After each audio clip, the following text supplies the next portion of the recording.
দেখেছে তুমি যোগ্য ছিলে। যেমন রোনালদো ভরা মজলিসেই বলে দিলেন ব্যালন ডিওরের গোল্ডেন বলটা ভিনিরই প্রাপ্য ছিল। রদ্রি হয়তো যোগ্য ছিলেন, কিন্তু ভিনির অধিকার ছিল বেশি। ফাইনালে তার অবদান কারো ভোলার কথা নয়। প্রকাশ্যে এমন কথা বলার সাহস আর কয়জনই বা রাখে বলেন? এই রোনালদো তো এমনই।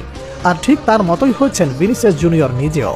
তাকেও কতবার কালো বলে অপমান করা হয়েছে, কিন্তু অন্যদের মতো কান্না করে মাঠ থেকে বের হয়ে আসেননি তিনি, বরং প্রতিবাদ করেছেন। একসময় তার পাশে কেউ ছিল না, সমালোচকেরা উল্টো বলতো শুধু ভিনিকেই কেন কটু কথা বলে, দোষটা কি তার নিজেরই? যেন কালো হওয়াটাই ভিনির জন্য অপরাধ। ভিনি এসব সমালোচনায় থেমে যাননি, প্রতিবাদ জারি রেখেছেন। মানুষ তাকে বেয়াদব বলেছে, কিন্তু একসময় সারা বিশ্বই এই বেয়াদব ছেলেটার পাশে দাঁড়িয়েছে। তাকে বানানো হয়েছে বর্ণবাদ বিরোধী ক্যাম্পেইনের প্রধান। সারা বিশ্বের বিভিন্ন লিগে ছড়িয়ে ছিটিয়ে থাকা তাদের শিকার খেলোয়াড়েরা ভিনির থেকে সাহস পেয়েছেন। তারাও প্রতিবাদ করতে শিখেছেন। এই গুণ তো ভিনি পেয়েছেন তার আইডল